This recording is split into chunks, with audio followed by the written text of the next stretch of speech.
Alright, so we're going to make our own custom light switch plate cover. We will create and a new document,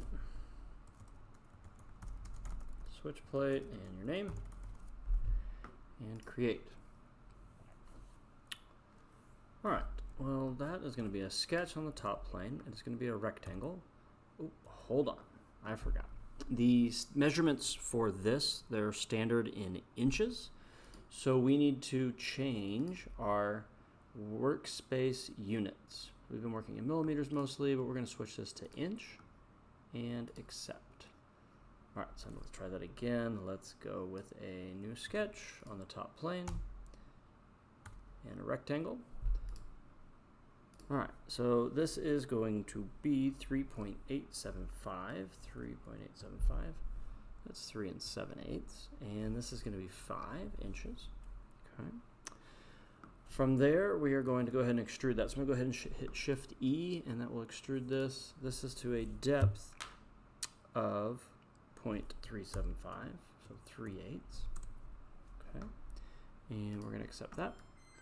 So once we have this extruded, we're going to add a fillet. We're going to fillet the whole thing, and that is going to be to 1/4 inch, so 0.25. So that is good. All right, starting to look like what we want. Now from the back side here, we're going to use our shell. We want our remaining thickness to be 0.1, so I'm going to click on the back here. It's going to create that shell. All right, so now we need a new sketch. We need where the switch actually comes through and then where the screws go in. So I'm going to create a new sketch on the front face here.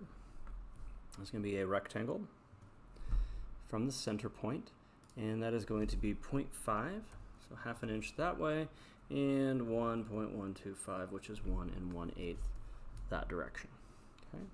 Now I'm going to use a point tool instead of a circle tool. I'm going to use a point tool, and I'm going to hover over the center point and go up, and you'll see that line just to the lower right of my cursor here, and you'll see that orange line. That means it is going to be constrained to the center. Okay. And I'm going to hit escape and then hit the D key because I want dimension. I want this point to be a certain distance away from this top edge, not this edge, but this very top edge. I'll bring my number over here. That is going to be 0.75, or 3/4 inch. Okay. And now, instead of doing that same thing down here, I'm going to use the mirror tool. So I'm going to create a line and I'm going to hit Q, which is going to make it a construction line, which means it's just there for reference. It's not going to be a part of the design. It's just there as a reference point. So now if I go back up to my mirror tool, I can select that line that I just drew, which is in the center. Notice I went through the center origin point. That's my mirror line, and now it says what I want to mirror. Well, I'm going to mirror this. That's going to make sure that, one, it is exactly in the center, and also 3/4 inch from the bottom edge. All right, so now that I have those, I can accept that sketch. So two things we need to do here. We need to extrude this inner rectangle here. So I'm going to extrude this, and I'm not going to add it. I'm going to remove it. So that's going to remove through the back side. Right now it's on blind. I could also select through all, which anything that's in its way, it's going to remove. So we're going to accept that. I'm now going to use the hole tool. Now for these, turn our sketch back on.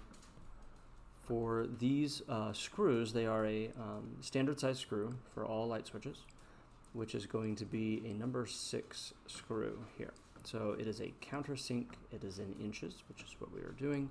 So I'm going to click on this hole here and this point here. And again, once I have the 0.6, it's going to do all of these parameters for me. So now I can hit accept, and I now have a switch plate.